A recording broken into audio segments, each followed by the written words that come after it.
Good evening everybody, welcome back to my channel, and welcome to my first ever omnibus.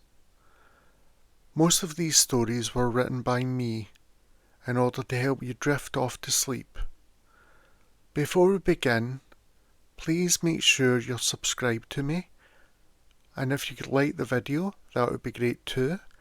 And if you're feeling extra generous, you could support me on Patreon.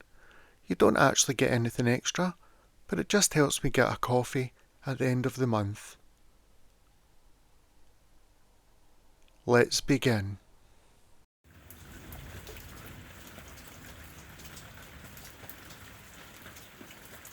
This is a collection about black cats, and I hope you enjoy. Story 1. The Whispering Shadows. One evening, a young woman named Emily moved into an old secluded house on the outskirts of town. She had always loved the charm of vintage homes, but there was something eerie about this place. The walls creaked at night, and the windows rattled with every gust of wind.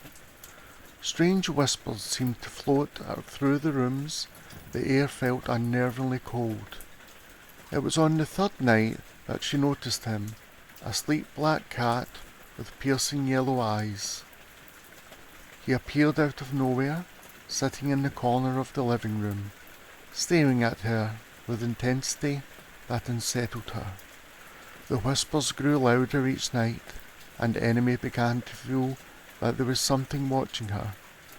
Her sleep was plagued with disturbing dreams of dark figures and shadowy hands reaching for her. On the seventh night, the whispers turned into distinct words. "Leave, or you will never leave." Terrified, Emily ran to the door, but as she reached for the handle, the shadows in the corner of the room began to stretch, twisting into grotesque forms. Suddenly, the black cat leaped onto her shoulder, its claws digging into her skin. The room fell silent. The shadows hissed in anger, but the cat's presence seemed to repel them. He led her back to the living room, and with a final, guttural hiss, he stared down the shadows, his fur bristling. As if recognizing the cat's dominance, the shadows dissipated, vanishing into nothingness. The house grew quiet, peaceful and warm. Emily, shaking, turned to the cat. He nuzzled her gently, then walked to the door, looking back at her, as if to say, "It's time to leave." She didn't hesitate. Emily packed her things, followed the cat to the door, and left. As she stepped outside, she turned around one last time to see the black cat perched on the doorstep, guarding her from the dark house behind her. Story number 2. The Haunted Carnival. It was late October, and the town carnival had set up near the woods. The Ferris wheel loomed in the distance, its creaking metallic frame almost a silhouette against the fading twilight. Children laughed, cotton candy in hand, and the air smelled like carnival apples. But there was something wrong about this carnival, something Emily couldn't quite place. That night, as she wandered between the attractions, she noticed an eerie stall on the far edge of the playground. The sign above it read, "Fortune telling. Find your fate." Intrigued, Emily stepped inside. The dimly lit tent smelled of incense. A frail old woman sat at the table, her eyes gleaming with something unnatural. "Come closer, child. I see your future." Emily hesitated, but curiosity got the better of her. She sat down, and the woman held out a withered hand, urging her to place her palm on the table. As soon as Emily did, the woman's smile grew twisted. "You've been marked. You'll never leave this carnival. It will claim you," she whispered, her voice crackling. Suddenly the lights flickered, and the air grew cold. The woman's hands reach out for Emily's throat, her grip tightening with inhuman strength. Panicked, Emily kicked out, but the woman's eyes burned into hers, locking her into place. Then, from the shadows, a low growl echoed. A black cat with fur as dark as midnight and eyes like glowing embers pounced onto the woman's back. The old woman shrieked in pain and tried to shake the cat off, but it sank its claws deep into her, and with a final spine-chilling wail, she vanished into the air. The black cat turned to Emily, mewing softly. It nudged her, urging her to run. She didn't question it. She bolted from the tent and out of the carnival grounds. As Emily turned back, she saw the cat standing in the centre of the fairground, guarding the exit. The carnival behind her began to fade, like an illusion dissolving in the wind. Story number 3. The Curse of the Midnight Bell. In the sleepy village of Ravensbrook, an ancient bell tower stood on the edge of town. The bell rang only once a year, at midnight on Halloween night. Legend had it that whoever heard the bell toll would be cursed to live out the night in darkness, with no escape from the shadows that haunted them. One Halloween, a group of friends decided to test the legend. They gathered in front of the bell tower, daring each other to stay until the bell rang. As midnight approached, the cold chill swept through the air. The tower loomed above them, casting an ominous shadow.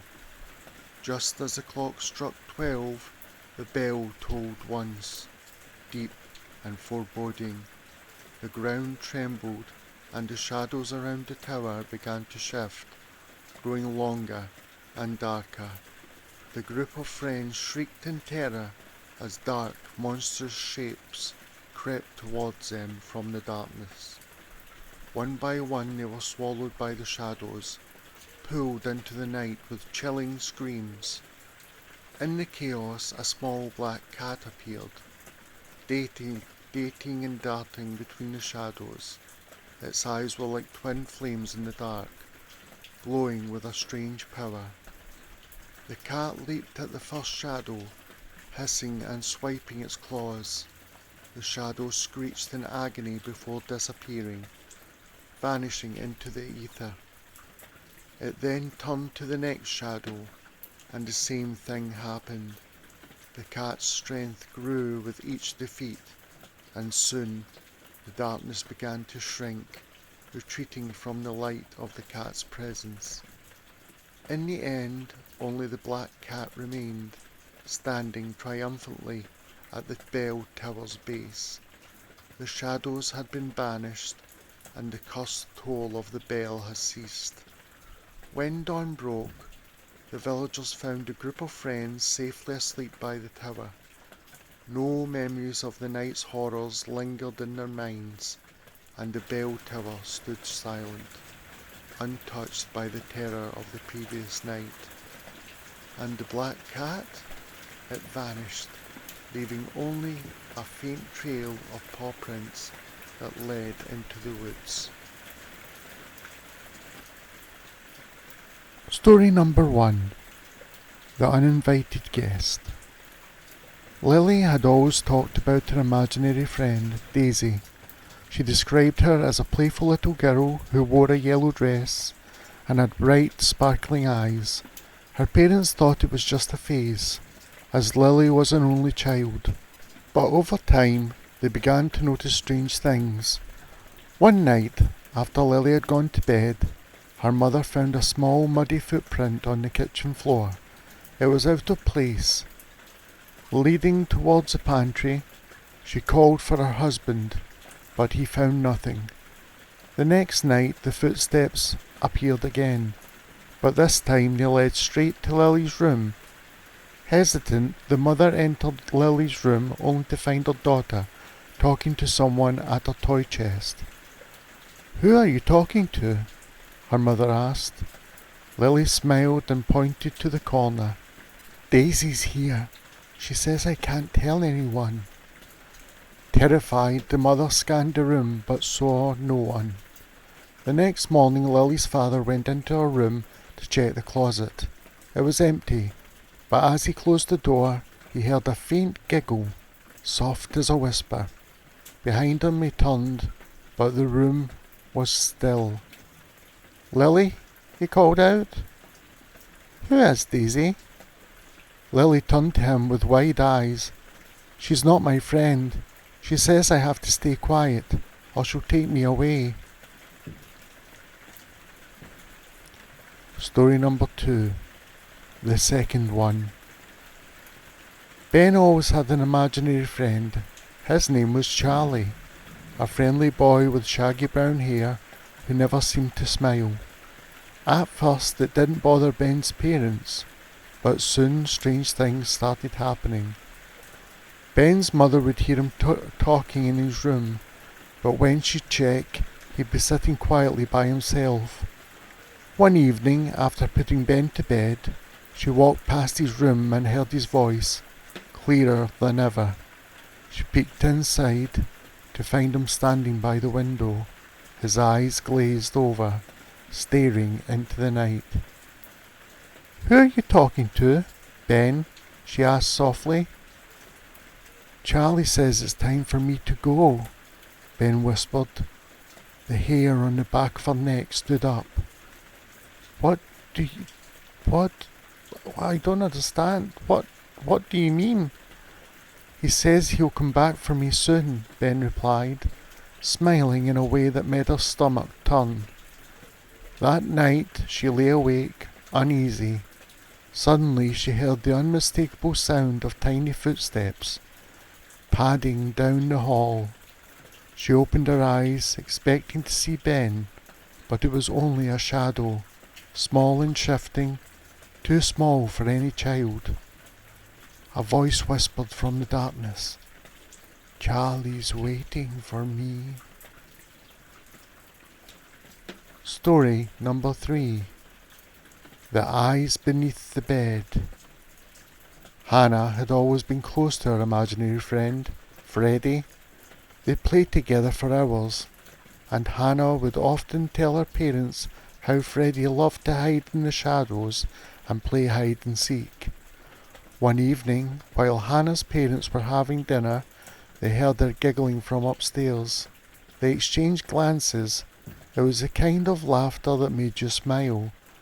But when they went to check on her, the giggles turned into something more eerie, laughter that echoed in a strange, hollow way. They rushed upstairs and opened her bedroom door. Hannah was sitting at the edge of her bed, her eyes wide and unfocused. "Hannah, what's wrong?" her mother asked. Hannah didn't respond, her gaze fixed on the space between the bed. "There's something there," she whispered, pointing at the dark void. "Freddie says not to look." Her parents exchanged a nervous look. They knelt beside her daughter and asked, "Freddie? Where is he?" Hannah reached under the bed and pulled out a small, decayed-looking doll, one that hadn't been in the room before. The doll had no face, just smooth, pale skin. A voice, deep and cold, drifted from under the bed. "She's mine now." The door slammed shut, and the laughter echoed, ringing the walls. The echo in the walls. Claire had always been a rational person, a successful architect in her mid-30s. She believed in what she could see and touch, and nothing else. But when her husband, Ethan, started acting strange, Claire couldn't deny the growing fear that something was wrong. Ethan had always been a charming, confident, and full of life person, but lately he had been distant, almost robotic. He'd disappear for hours, only to return covered in bruises and scratches that he simply couldn't explain. Then he started talking to someone invisible in the middle of the night. "I'm just talking to him," he'd say when Claire would ask. "Who?" she would ask, but Ethan would only stare at her with vacant eyes. One night Claire decided to follow him after he left the house. She trailed him through the darkened streets, keeping her distance. To her horror, Ethan seemed to be walking toward an old abandoned building near the outskirts of town. "Ethan, what are you doing?" Claire called after him. He didn't answer. Instead, his face twisted into a grin as he stepped through the rusted door of the building. Claire hesitated, then followed him inside. Inside, the building was freezing cold and smelled of decay. She crept down the long hallway, barely able to see anything in the dim light.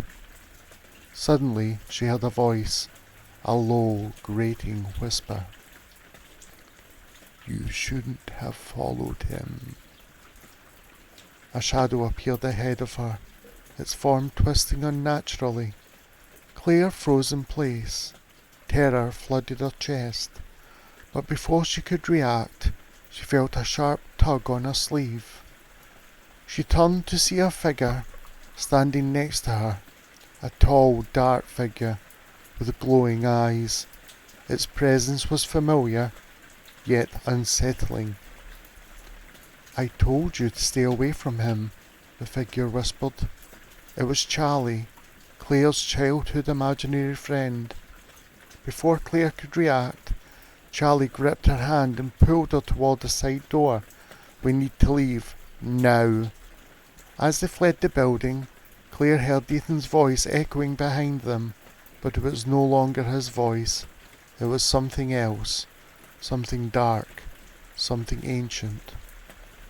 The building collapsed behind them in a deafening roar, trapping whatever was inside.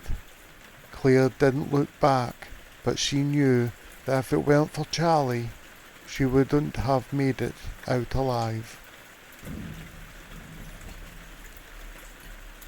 Story number 5. The Man in the Mirror. James had always been skeptical of the supernatural. As a psychologist, he had spent his entire career debunking myths and helping others confront their fears. But that was before he started seeing the man in the mirror. It had started innocently enough. He'd catch glimpses of someone behind him while he brushed his teeth or adjusted his tie. At first, he convinced himself that it was just a trick of the light, a side effect of his overactive imagination. But then the man began to speak. "I'm watching you," the figure would whisper, its voice low and hollow. James would turn, but no one would be there. Soon the man in the mirror wasn't just whispering. He began to follow James, moving from reflection to reflection, taunting him. James tried to ignore it, but every time he saw the man's cold, empty eyes, his heart would race. One night, after a particularly disturbing encounter in the bathroom, James locked himself in his bedroom, his breathing shallow. The man in the mirror was becoming more aggressive. Now he would speak directly to James, his voice a twisted parody of everything James feared. "You can't escape me," the man would say. James was on the verge of a breakdown, but then in the midst of his panic, a familiar voice spoke to him from the shadows of the room. "James, remember me?" James turned, his breath catching in his throat. It was Nathaniel, his imaginary friend from childhood. Nathaniel had been a comforting presence when James was young, but he'd faded from his life as he got older. Now standing before him, Nathaniel was the only thing standing between James and the man in the mirror. "You need to fight him," Nathaniel said, his voice firm. "He's not real, James. He's a manifestation of your fear. You've kept him alive by being afraid." James, trembling, nodded. How? How do I stop him?" Nathaniel's eyes glowed with a soft golden light. "You stop feeding him. Face him. Look into the mirror, and don't let him control you." James walked towards the mirror, his hands shaking, but the man in the reflection sneered at him, the corners of his mouth curling into a grotesque smile. But as James stared into his own eyes, he felt a surge of strength. "I'm not afraid anymore," he whispered. The man in the mirror screamed as the glass began to crack, shattering into 1,000 pieces. With a final guttural shriek, the figure dissolved into nothingness. Nathaniel smiled and patted James on the shoulder. "You've done it. You're free." James looked around the room, but when he turned back to the spot where Nathaniel had stood, he was gone. Story number 6. The Shadows in the Basement. Sarah and Mark had just moved into their dream home, a beautiful Victorian house in a quiet rural neighbourhood. The house was everything they had hoped for, with tall windows and hardwood floors, but there was something off about the basement. At first it seemed like the typical storage space, boxes, old furniture, and forgotten memories. But when Sarah went down there to fetch some holiday decorations, she felt an overwhelming sense of dread. Something in the dark corner of the basement felt wrong. Every time she went down, she'd hear scratching noises from the walls and faint whispers in the air. Mark dismissed it as just an old house noises, but Sarah knew better. One evening, while Mark was away on business, she decided to face the fear. Armed with only a flashlight, she descended into the basement. The air was thick. The shadows seemed to pulse around her, and the scratching grew louder. She stepped forward, but something seemed to grab at her feet. Pulling her towards a corner, her flashlight flickered, and in that brief moment of darkness, she felt the unmistakable sensation of something cold and unseen wrapping around her wrists. She screamed, but no one came out. The shadows began to form shapes, figures that stretched and twisted, their features indistinct but terrifying. They whispered in a language she couldn't understand, their voices clawing at her mind. Suddenly she heard a voice, clear and comforting. "Sarah, it's okay. I've got you." It was William, her imaginary friend from childhood. She had forgotten him long ago, but now he was back. The shadows recoiled at the sound of his voice. Sarah could feel his presence beside her, warm and protective. "Stand tall," William said. "You don't belong to them." With his help, Sarah pushed through the overwhelming fear. She could feel his strength in her veins, his words like a shield around her. The shadows writhed and hissed, but they couldn't touch her. "I'm not afraid," Sarah whispered. With a final desperate shriek, the shadows vanished. The basement was silent once more. Sarah stood there, her heart racing, but she knew she would never feel alone again. William had saved her, just as he always had when she was a child. As she ascended the stairs, she felt a warmth in her chest. William was still with her, and this time he wasn't going anywhere. Janice loved browsing charity shops. There was something special about finding hidden treasures among the shelves of forgotten trinkets and second-hand books. That afternoon she stumbled upon a beautiful silver ring, its gemstone shimmering in the dim shop light. It was perfect for her granddaughter, Sophie. Sophie was an energetic 9-year-old with a passion for Taekwondo. Recently her grandfather had even gifted her a pair of nunchucks, which she practiced with endlessly. That evening Janice was tasked with looking after Sophie alone, as her grandfather had an event to attend to. It was going to be a cosy movie night, just the two of them. "All right, my heart," Janice said, ruffling Sophie's hair. "I'm going upstairs to make the bed and get ready. You stay here and behave." Sophie nodded, twirling her nunchucks expertly, as her grandmother left the room. She practiced some moves, but curiosity soon got the better of her. What was taking Gran so long? Maybe she'd like to see her new tricks. Grabbing her nunchucks, Sophie climbed the stairs and entered the bedroom. The ring Janice had bought was resting on the bed, glowing faintly. Frowning, Sophie picked it up. A sudden burst of light shot from the ring, illuminating the entire room. A vortex of swirling shadows and eerie whispers spiraled open in the air. "Sophie, help!" Janice's voice rang out from the portal. Without thinking, Sophie sprinted and leapt through the shimmering void. The world beyond the portal was nightmarish.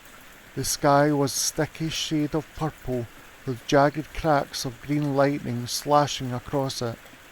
The air was thick and oppressive, carrying an unsettling chittering noise. The ground beneath Sophie's feet was twisted and uneven, covered in webbing that stuck to her shoes like tar. Towering black trees and thorny limbs loomed over her, their branches whispering in an unknown language. "Gran!" Sophie called, gripping her nunchucks tightly. "Over here!" Janice's voice was faint but clear. Sophie ran, dodging sticky strands of webbing. Her heart pounded as she reached a massive cocoon of silk suspended between two spindly, decaying trees. Inside the cocoon, Janice's terrified face peeked through the webbing. "Sophie, get me out of here!" A bone-chilling screech echoed throughout the air. A monstrous spider, twice the size of a car, crawled forward, its 8 glowing red eyes locked onto Sophie, and its fangs dripped with venom. Sophie steadied herself. "Okay, ugly, let's see what you've got." The spider lunged. Sophie dodged, rolling to the side as its massive legs slammed down where she had stood. With a flick of her wrists, she spun her nunchucks, slicing through a strand of webbing, making the beast rear back. She ducked and weaved, striking at the creature's legs, making it stumble. Then she had an idea. She started between its limbs, darting back and forth, using the sticky webbing against it, wrapping its own silk around its spindly legs. The more it moved, the more it entangled itself. With a final twist, Sophie flipped and lashed her nunchucks, sending the last strands of silk around the creature's body. It shrieked in fury, thrashing wildly, but it was trapped. Panting, Sophie turned to her grandmother. "Hang on, Gran." She used her nunchucks to cut the webbing, freeing Janice, who stumbled into her arms. "Let's go. Now!" Janice gasped. The portal was closing fast. Hand in hand, they sprinted. The eerie world behind them shuddered as the portal shrank. With one last desperate leap, they dove through and landed, gasping, back in Janice's bedroom. Later that night, both of them sat in bed, dressed in their pyjamas. The lights were dim and the air was filled with their warmth and safety. Janice turned to Sophie, squeezing her hand. "Thank you, my love. You saved me." Sophie yawned, rubbing her eyes. "Any time, Gran." Janice smiled. "Now, what movie do you want to watch?" Sophie let out a sleepy laugh. "I think I'll just go to sleep. I've had enough adventure for today." Janice chuckled, wrapping her arm around her granddaughter. I agree. Sleep well, my little hero. As they drifted into a peaceful sleep, the ring sat on the bedside table, forgotten. The next morning, Janice took no chances. She marched to the bathroom holding the cursed ring, and without hesitation wrapped it in toilet paper and flushed it down the toilet. Far away, weeks later, the ring washed up on a lonely beach. A dark glow pulsed from within the gemstone as an unknown hand reached down, picking it up. The wind howled ominously.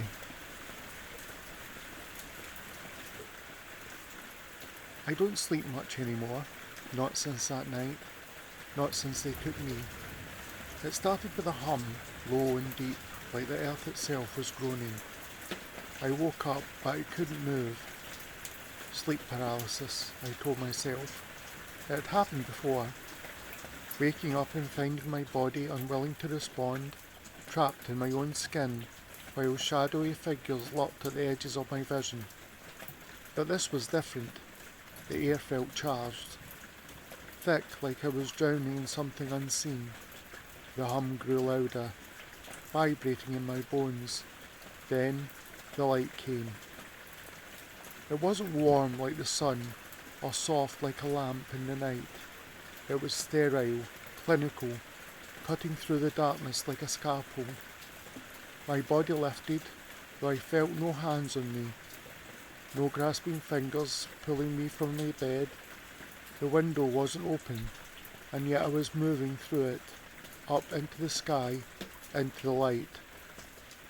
The world below shrank, my house a doll's toy, the trees like tiny bristles on a brush. My breath caught in my throat, though I wasn't sure I was breathing at all. There was no wind against my skin, no sense of motion, only the pull of something unseen, dragging me towards its gaping maw. I don't remember entering the craft. One moment I was rising, the next I was inside. The walls pulsed, a dull green glow emanating from something that wasn't quite metal and wasn't quite flesh. The air was thick with a smell I couldn't place, chemical, sterile, but tinged with something organic, like meat left too long in the sun. I wasn't alone. I couldn't move, couldn't turn my head, but I could see them in my periphery of my vision. Tall, thin figures, their limbs too long, their heads too large. Their skin was slick, reflecting the sickly green light. Their eyes, oh God, their eyes were pits of endless black, absorbing everything and giving nothing back. No whites, no pupils, just voids that bore into me, bore through me. They spoke without speaking, a voice, a chorus of whispers, curled around my thoughts. Not words exactly, but impressions, emotions, cold detachment, clinical curiosity, hunger. Something moved above me, a shape, multi-jointed like an insect's leg, but made of that same not metal, not flesh. It extended towards my face, and I felt something press into my forehead. Cool at first, then burning, searing into me. I wanted to scream, but my body was not my own. My mind was theirs. They showed me things, flashes of light, of places that did not exist on Earth, twisted landscapes of black stone and skyless horizons, cities that pulsed, alive, breathing, things that should not be. I saw them, countless legions moving through the dark, ancient and endless, watching, waiting. I was nothing to them, a specimen, a curiosity, a momentary distraction in an eternity of silent observation. I understood then that I was not the first. and there had been others, taken and used, discarded like empty shells. Some had returned, some had not. A sound, wet and slick, filled the space around me. I couldn't tell if it was coming from them or from something else. The whispers in my mind grew stronger, a pressure building, threatening to split my skull. Then, pain. It started deep, burrowing into my spine, my skull, my veins. It spread like fire, consuming me from the inside out. They were inside me, peeling back the layers of what made me, me. I felt them sift through my thoughts, my memories, my fears. They turned them over, examined them, then cast them aside, like leaves in the wind. And then, as suddenly as it begun, it was over. I woke up in my bed. My body ached, every muscle screaming in protest. My throat was raw, as though I had been screaming for hours. My skin burned with an unseen touch, the echo of something unnatural lingering just beneath the surface. At first, I thought it had been a nightmare, but then I saw the marks, small, circular scars, running along my arms, my chest, my back. Patterns too precise to be random, too deliberate to be anything natural. And the worst part? I still hear them. When the night is quiet and the world is still, I hear the hum. I feel their eyes upon me, watching, waiting. I know they'll come back. Next time, I don't think they'll let me go. Encounter number 2. Dr. Alan Whitmore had spent years listening to the delusions of others. It was his job.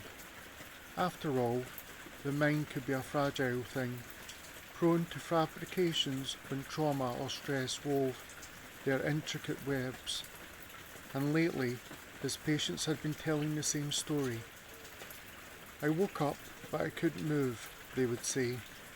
There was a light, a humming sound, and then figures, tall, thin, black eyes, no pupils. They did things to me, examined me.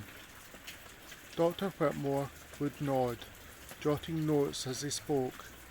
He knew what it was: sleep paralysis, hallucinatory episodes, possible dissociative disorders. Shared delusions weren't uncommon, especially in the age of the internet, where alien abductions had become the folklore of modern anxieties. They weren't real, he would reassure them. The mind is powerful. It can create sensations so vivid they feel real. His patients were never convinced. They would leave his office looking haunted, muttering about how he didn't understand. But he did. He understood all too well the tricks the mind would play. Then, it happened to him.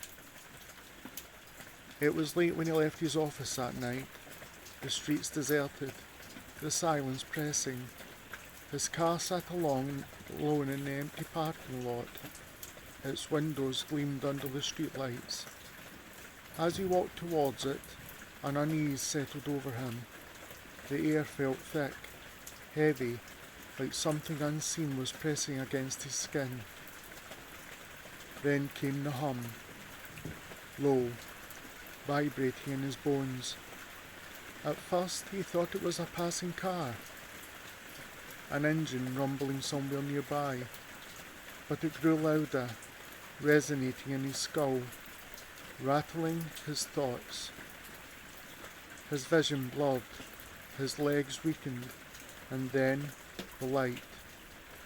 Blinding, piercing, it swallowed the world, turned night into unbearable white void. He tried to shield his eyes, but his hands wouldn't move. He was floating, No, being lifted, darkness took him. When he awoke, he was somewhere else. The walls pulsed, slick and organic, as though he was inside the belly of some great beast. A faint green glow seeped from the surfaces, casting grotesque shadows. The air was thick with an acrid stench, something sterile, yet rotten, like burning flesh. He wasn't alone. They stood over him, their elongated limbs moving unnaturally, their massive black eyes reflecting his own terror. There were no mouths, no expressions, only those endless pits of darkness drinking him in. His body was paralysed, his breathing was shallow. A mechanical limb descended from the ceiling, multi-jointed like the leg of an insect, ending in something that should not be. A cluster of needles, a spiralling drill, a scalpel that shimmered as if alive. He wanted to scream. They did not speak, not in the way humans did, but their thoughts invaded his mind, cold, analytical, without a shred of empathy. Specimen acquired. He felt them inside his head, sifting through his memories, his fears, his knowledge. They tore through his mind with a clinical detachment, as if flipping through the pages of a book. Then came the pain. Something burrowed into the base of his skull, a sensation so excruciating he would have convulsed if his body had been his own. His skin burned as unseen instruments cut into him, dissecting without remorse. His veins ran cold as something moved inside him, threading through his nerves, burrowing deeper. His mind fractured. He was floating in the void, a consciousness without a body, screaming into the silence. Then, nothing. Dr. Whitmore woke in his bed. The room was silent, the air still. He gasped, his body slick with sweat, his muscles screaming as he forced himself upright. A dream? A nightmare? It had to be, but his sheets were stained with something dark, something thick and vicious. And when he reached up to the base of his skull, his fingers brushed against something smooth, a scar, circular, too precise to be anything natural. The hum returned, faint but growing. He was still being watched, and he knew with bone-deep certainty that next time they wouldn't let him go. Session 1. The Boy Who Was Taken. My name is Dr. Walter Henshaw, and for the past 15 years I have dedicated my life to understanding the minds of children, those fragile, enigmatic souls who sometimes see the world in ways adults cannot. Then came Daniel. 5 years old, a quiet boy with large knowing eyes and an almost eerie calmness. He sat across from me in my office, small hands resting on his lap, his demeanour betraying no fear, no anxiety. Most children his age, subjected to therapy, displayed some level of distress, but not Daniel. He was different. Tell me about the night you say that they took you, Daniel, I asked gently. His face lit up, not with excitement, but with recognition, as if he'd been waiting for someone to ask. I was at my grandma's house. She fell asleep in her chair. The light came through the window, but it wasn't scary. They floated me up. I could see the whole town below, like a tiny Christmas lights. Who are they? He tilted his head slightly.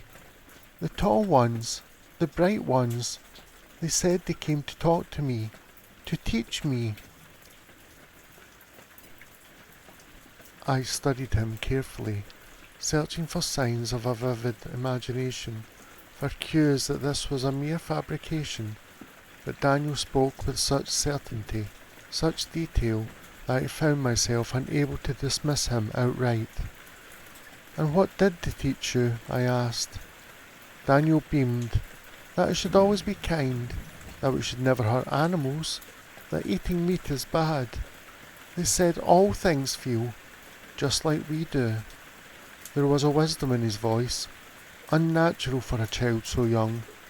I scribbled notes, unable to shake the strange feeling crawling up my spine. Session 2. The Indigo Child. Daniel was eager when he returned. He spoke of the beings again, calling them the bright ones. "They told me I was special," he said. "Special? How?" "An indigo child. They said I have a light inside me, and one day I'll meet others like me." His small hands clenched the fabric of his jeans. "Every 10 years, more will come. Hundreds will help make the world better." I leaned forward. "And how will we do that?" Daniel smiled as if the answer was obvious. "By teaching kindness, by showing people how to care for each other." I had heard of the indigo children concept before, New Age beliefs that certain children were born with extraordinary abilities or a purpose, but how did Daniel, a boy of 5, know of such things? Session 3. The Message of Peace. The story deepened. Daniel spoke of more lessons, describing the bright ones in greater detail. "They don't have mouths, but they talk in my head. Their hands are long and soft, and their eyes are big, but they don't blink." He described their ship, a place of endless white light.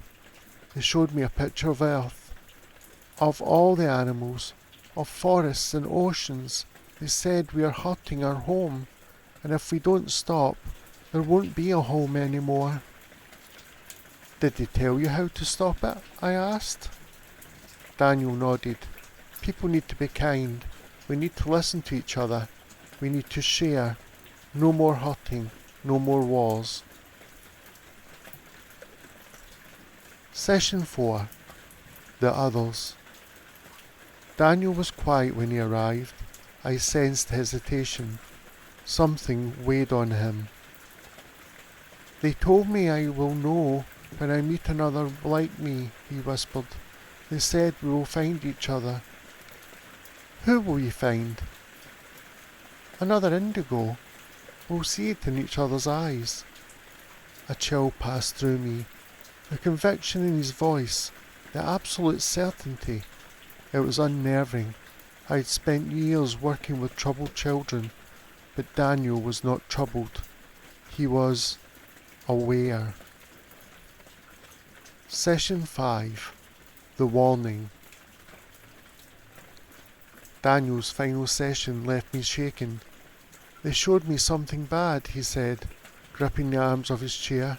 "A fire in the sky, cities falling, people crying." "What do you mean, Daniel?" His small voice turned grave. 2030, 2030. That's when it could happen. A big war, bigger than anything before." My throat tightened. "A war?" Daniel nodded. "They said it doesn't have to happen, but people need to listen. We need to stop fighting. We need to come together. If we don't, we won't be ready." "Ready for what, Daniel?" His eyes darkened. "Something else is coming. Something worse. Not from here. If we fight each other, we won't be strong enough." I sat in stunned silence. A 5-year-old child had just delivered a prophecy more chilling than any I had ever heard before. Daniel looked at me, hopeful yet serious. "But we can change it, Dr. Henshaw. The Bright One said we still have time. We just have to be kind. He hopped off his chair, a little boy once again, skipping toward the door as if he hadn't just shaken my very understanding of reality. I sat for a long time after he left, staring at my notes, my hands trembling slightly. 2030. A war. A greater threat. And the only thing standing in its way was kindness. The following stories are encounters with skinwalkers. Encounter 1. I grew up in a small house on the edge of the desert, not far from the Navajo reservation. My grandmother used to tell me stories about skinwalkers when I was little, but I never paid them much attention. Then I moved back to my childhood home. It was supposed to be temporary, just until I'd figured out my next steps in life. At first I enjoyed the quiet, then the scratching started. At first I thought it was mice, a light skittering inside the walls, like tiny claws scraping against the wood. I set traps, checked for holes. Nothing. The scratching grew louder, heavier. One night I was in bed when the sound shifted. It wasn't just scratching anymore. It was dragging. Something inside my walls was moving. I held my breath, pressing my ear to the wall. The sound stopped. A long silence stretched out. Then, whispering. I stumbled back. My blood turned to ice. It was my voice, coming from inside the walls. Let me out. My stomach twisted. My body screamed at me to run, but I just stood there, my mind refusing to process what I've just heard. Please, it's too dark in here. The voice was clearer now, closer. I turned and bolted, slamming the door behind me. My heart pounded as I grabbed the shotgun from under my bed, my hands slick with sweat. Then, the doorknob turned. I raised the shotgun. Something slammed against the door. The wood buckled. The hinges rattled. I fired. The blast shattered the silence, tearing through the door. Silence. For a moment I thought it was over, and then, missed. The voice came from right behind me. I spun, but the room was empty. Then the scratching started again, inside my closet. The whisper came again, but now it was laughing. Let me out. I ran out of the house and never looked back. When I returned with a priest days later, we found deep claw marks inside the walls, and carved into the wood, over and over, was my name. Encounter number 2. Jake had driven this desert highway 1,000 times before, but the night felt off. There wasn't another car in sight, just the endless black road stretching under the stars. The air felt heavy, pressing against his chest. Then he saw it, a coyote standing in the middle of the road. It didn't move, didn't flinch as his truck approached. Jake slowed, honked, but the animal just stared. Then it stood up. Not like a bear, not like any animal should. It rose on 2 legs. Its limbs were too long, its joints bending the wrong way. Jake's breath caught in his throat. Then the thing grinned. The truck's headlights caught its face, its human face. Jake slammed his foot on the gas. The creature lurched forward, slamming a hand against the wood, its claws raking across the metal. Jake swerved, the truck fist-stalled, tires screeching. Then he heard it, laughing. Not an animal sound, his own voice, laughing back at him. He glanced at the rear-view mirror, and his stomach dropped.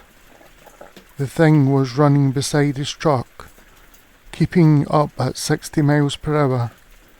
It knocked against the window. Jake turned his head and nearly lost control of the wheel. The creature was staring at him, grinning with his own face. It spoke. "Slow down, Jake. Let me in." He yanked the wheel, sending the truck veering off the road. He crashed through the desert brush, barely managing to stop before hitting a ditch. The dust settled. The thing was gone. Jake sat there, hands gripping the wheel, his breath shaking. Then he noticed the deep claw marks burned into the metal, and in the scratches, something whispered, "See you soon." Encounter number 3. Hiking at night was my thing. There was something about the quiet stillness of the desert that made me feel at peace.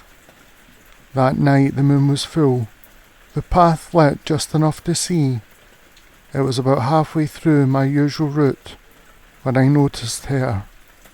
A woman, standing ahead on the trail. She was barefoot, wearing a tattered nightgown. Her head was tilted at an unnatural angle, her long black hair hanging in front of her face. "Hey," I called. "Are you okay?" She didn't move.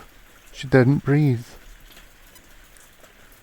Then her head jerked sharply to the side, like a glitch in reality. A chill ran through me. I took a step back. She mimicked me, a perfect mirror. I lifted my hand. She did too, at the exact same time. But then she smiled. I didn't. That's when I ran. Behind me, footsteps pounded the ground. Fast, too fast. I didn't dare look back. I reached my car, fumbling with the keys, my hands shaking. I yanked the door open and slammed it shut. My breath came in ragged gasps. I turned the key. The engine roared to life. I looked up. She was standing right in front of the car. But it wasn't her anymore. It was me. My exact face, my exact body, smiling. Then it whispered in my voice, "Let me in." I floored it. The second my car passed through her, a wave of unnatural cold engulfed me. I drove straight home and locked every door and window. For days I felt off. My reflection moved a little too slowly. My voice echoed, even when I wasn't speaking. Then one night I woke up to a whisper in my own voice. "You let me in." Encounter number 4. Ava had always hated living alone in the desert, but rent was cheap. Besides, nothing ever happened out there, until the night she woke up to a knocking at her window. She glanced up at the clock. 3:12 a.m. Her heart thudded as she sat up, staring at the curtains. The knocking came again, deliberate, slow. She crept to the window, pulling the curtain aside just an inch. Eyes stared back. Her own eyes. She stumbled back, choking on a scream. The thing outside grinned, its face too perfect, too exact, except for the teeth. They were all wrong. Then it spoke. "Let me in, Ava." Her stomach dropped.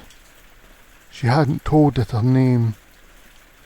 She ran for the front door, grabbing her keys, but as she reached for the handle, a voice whispered from the keyhole, "Going somewhere?" Encounter number 5. David was driving down a lonely stretch of road when he noticed something in his rear-view mirror. A hitchhiker standing in the middle of the road behind him, except he hadn't passed anyone. He drove faster, heart pounding, refusing to check the mirror again, but something thumped against the roof. Then the whispering started. It was his own voice, soft and amused. "Where are we going, David?" His blood ran cold. He gripped the wheel, trying to ignore it, but the whisper came again, closer this time. "Look at me." Against his better judgment, he glanced in the mirror. The thing was in the back seat. It grinned. Then the car engine shut off, and the thing leaned forward, its breath cold against his ear. "Your turn." Case study number 417. Subject Daniel P. Keller. I have been a practicing psychiatrist for over 40 years. I have seen the delusions of the deranged and horrors of the broken mind, yet in my final weeks before retirement, I found myself disturbed in a way I have never known. This is my report on Daniel P. Keller, a 36-year-old male, referred to me after repeated claims of an abduction experience. I had expected the familiar symptoms of schizophrenia or some deep-seated trauma manifesting as hallucination. What I received was something else entirely. Daniel sat before me, his eyes hollow, his skin pale. There was a gauntness to him that suggested profound insomnia. He spoke in a quiet, measured voice, as if careful not to disturb some unseen presence. "It started 3 months ago," he said. "I woke up, but I wasn't in my bed. I was in a room, bright and white, so bright I thought I'd gone blind. But I could see, and I wasn't alone." I asked him to describe these beings. "Not like in the movies," he replied. "Not little grey men. They were tall, impossibly thin. Their limbs were too long. Their faces? Wrong. No mouths, no noses, just black, liquid eyes, like deep pools that swallowed everything." He hesitated, and for a moment I thought he might weep. Instead, he shuddered. "They touched me," he whispered. "Not physically. I don't know how to explain it, Doctor. It was inside my mind, like fingers running through my thoughts, unravelling them. They weren't asking questions.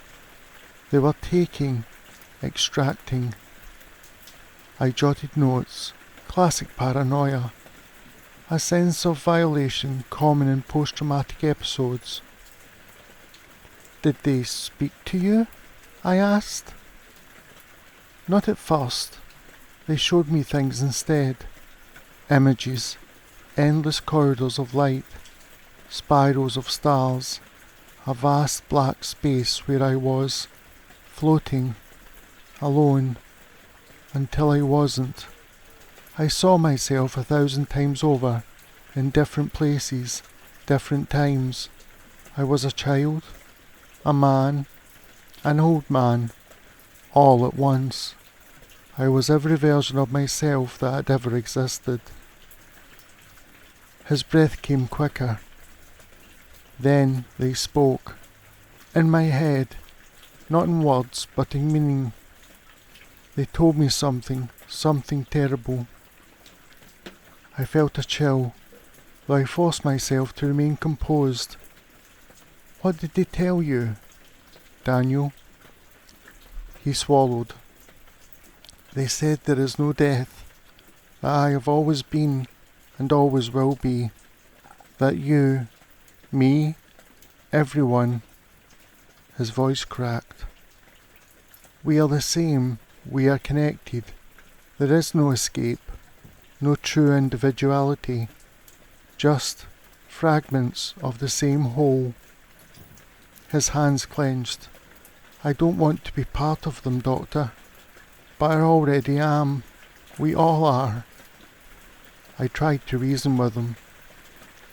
Daniel, what you're experiencing, he cut me off. I know how this sounds. I know what you think, but I'm not crazy, Doctor. I wish I were. He leaned forward, his voice low, pleading. They let me go because I understand now, but they're always there, watching, waiting, and when you understand, when you really understand.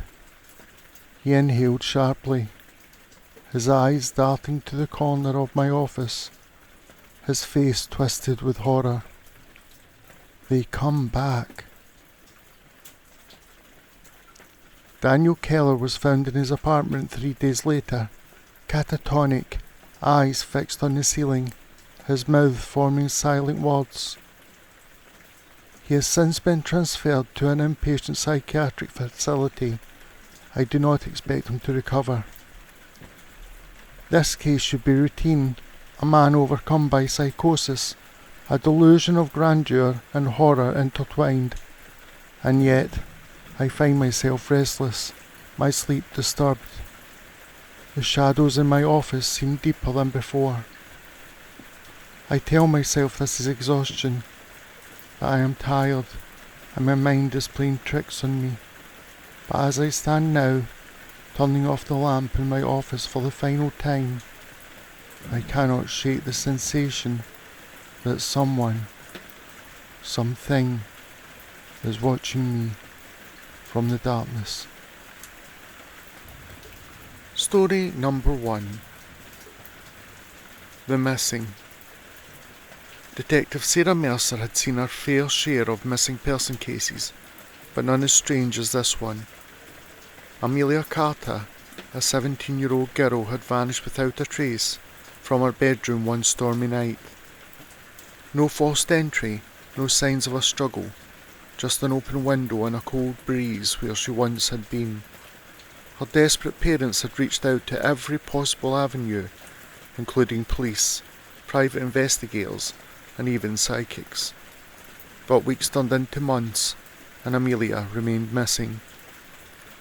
That was when a group of Amelia's friends, desperate for answers, turned to something unconventional, a Ouija board. They had gathered in the Carter's family basement, candlelight flickering, their hands trembling as they placed them on the planchette. "Amelia, are you there?" one of the girls whispered. The planchette began to move, first slowly, then with purpose. "Yes." The girls gasped, exchanging nervous glances. "Where are you?" another asked. "Woods. Underground," the board spelled out. Detective Mercer wasn't a believer in the supernatural, but when one of the girls confessed what they had done and repeated what the board had spelled out, something about it nagged at her. The Carter residence bordered a dense forest, and there was an old abandoned mine a few miles in. Could it be coincidence? Mercer and her partner, Officer Daniels, followed the clue, venturing deep into the woods. The mine's entrance was nearly concealed by overgrowth, a place forgotten by time. As they stepped inside, the air grew damp, and an eerie silence swallowed the sounds of their footsteps. Then a noise, faint, like a whisper. "Help!" Heart hammering, Mercer followed the sound, her flashlight sweeping through the darkness, and there, huddled against the cold rock wall, was Amelia, emaciated but alive. Later, when she was safe in a hospital bed, she recounted the night of her disappearance. A shadowy figure at her window, a sudden drowsiness overtaking her, and then waking in the mine, unable to escape. To this day no one knows who took her, but the Ouija board had led them to her, and that was enough for Mercer to start believing, if only a little. Story number 2. The Vanishing Man. It started with a scream in the night. Daniel Whitmore, a quiet college professor, had vanished from his locked apartment, leaving behind an overturned chair, a shattered lamp, and a single word scrawled on his mirror: "Help." His sister Jessica refused to believe he had simply left. The police had found no forced entry, no sign of a struggle beyond the dishevelled living room, and yet Daniel was gone. Desperate, Jessica turned to an old friend, Marcus, who had once dabbled in the occult. He brought with him an antique Ouija board. "We have to try," Marcus said as they sat in Daniel's apartment, the board between them. Jessica hesitated, then placed her fingers on the planchette. "Daniel, if you're here, please, tell us what happened." The planchette jerked violently beneath their fingers. A chill crept through the room. "Taken," the board spelled. Jessica's breath caught in her throat. "By who? Where are you?" A series of letters formed. "Dark room below." The apartment had a basement, but the police had searched it thoroughly. Still, something compelled Jessica to check again. She and Marcus descended the creaky stairs, their flashlights cutting through the darkness. The basement was cluttered with old furniture, boxes and dust-covered antiques. Then they saw it, a section of the floor that looked wrong. The dust settled differently there, as if it had been disturbed. With Marcus's help, Jessica pried up the wooden boards, revealing a hidden passageway leading even deeper underground. The stench of damp earth and decay filled their nostrils as they ventured inside. Then they heard it, a ragged breath, a weak whisper. "Jessica." Daniel was there, bound and barely conscious, his face pale and gaunt. Someone had held him there, but the room was empty. No signs of his captor, only the eerie sense that something had been watching them. They never found out who had taken him. The security cameras showed no intruders, no forced entry, but Daniel would wake screaming, whispering of shadows that moved when no one was looking. And the Ouija board? The next morning Jessica found it split in two, as if something had decided their game was over. Story number 3. The Seance of Shadows.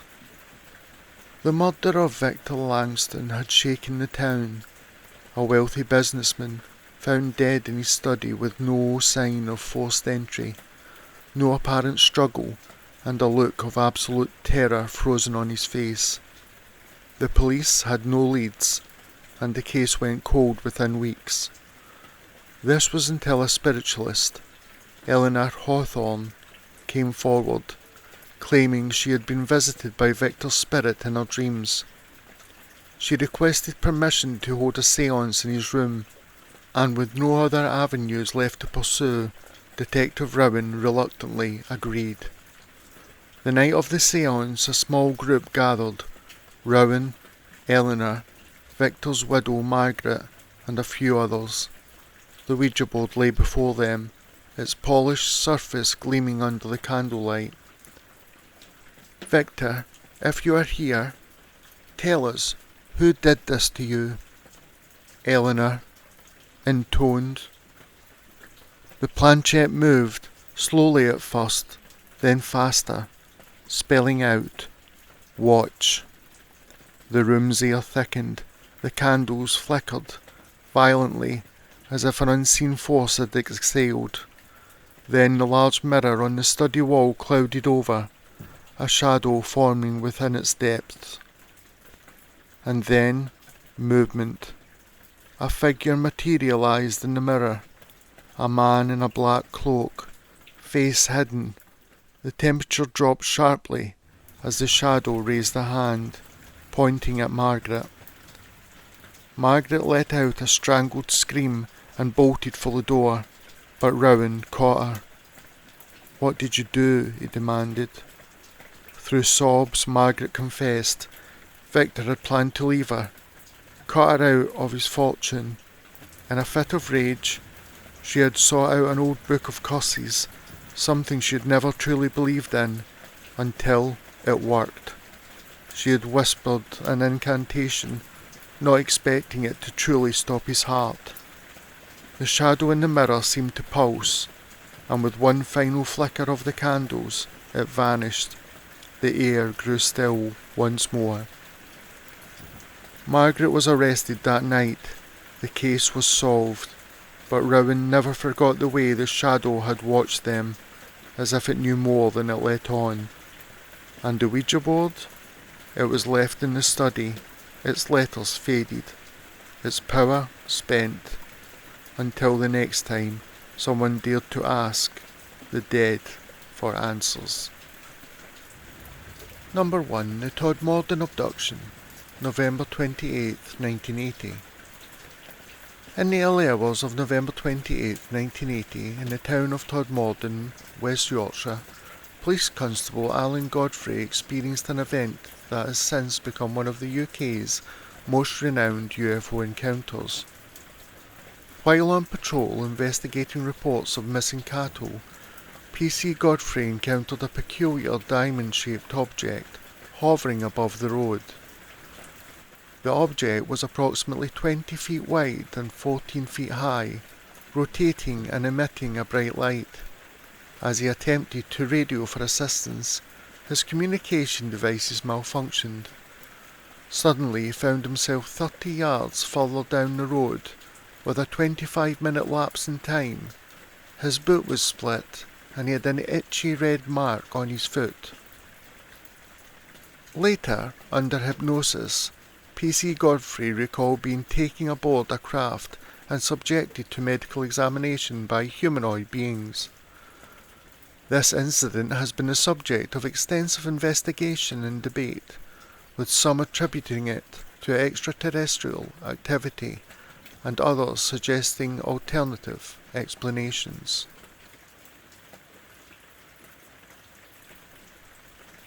Number 2.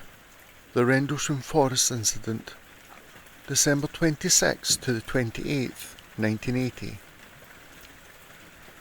Often dubbed as Britain's Roswell, the Rendlesham Forest Incident occurred over 3 nights between December 26th and December 28th, 1980, near RAF Woodbridge in Suffolk. US Air Force personnel reported witnessing unexplained lights descending into the forest. Upon investigation, they encountered a metallic triangular object approximately 2 to 3 meters across, emitting a pulsating light. The object reportedly had hieroglyphic-like symbols on its surface. The following day, triangular impressions were found on the forest floor, and radiation levels were reportedly higher than the norm. Despite official explanations attributing the sightings to misidentified celestial events or even nearby lighthouse beams, the incident remains one of the UK's most compelling UFO cases in the UK.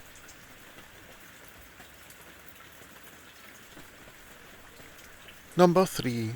The Ilkley Moor Encounter, December the 1st, 1987.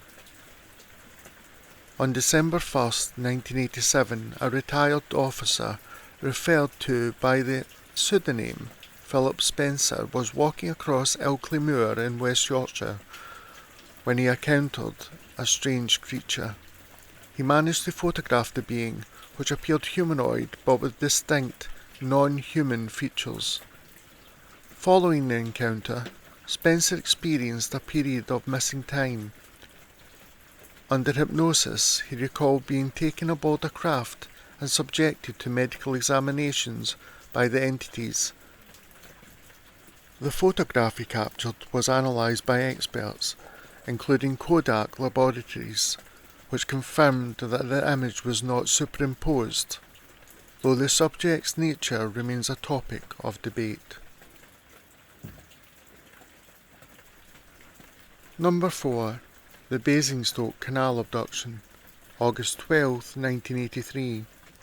In August 1983, 77-year-old Alfred Berthoud was fishing along the Basingstoke Canal near Aldershot when he observed a bright light descending nearby. Two humanoid beings approximately 4 feet tall and dressed in pale green overalls with helmets approached and escorted him onto their disc-shaped craft. Inside, he was subjected to a medical examination. The beings communicated in English, with an accent described as a mix of Chinese and Russian. After determining his age, they informed him he was too old for their purposes and released him unharmed.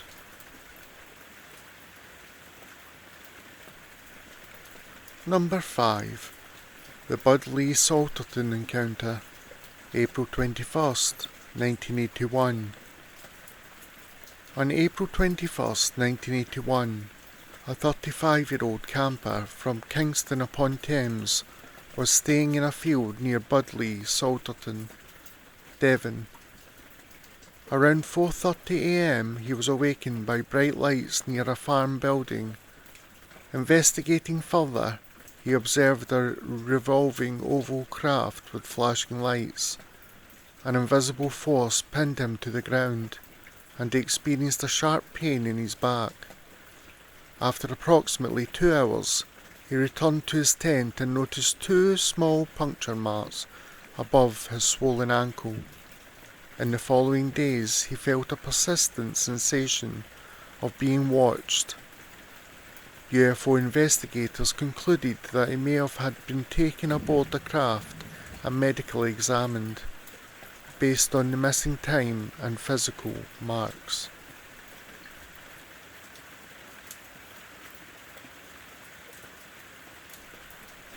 Thank you for joining me this evening. Sweet dreams.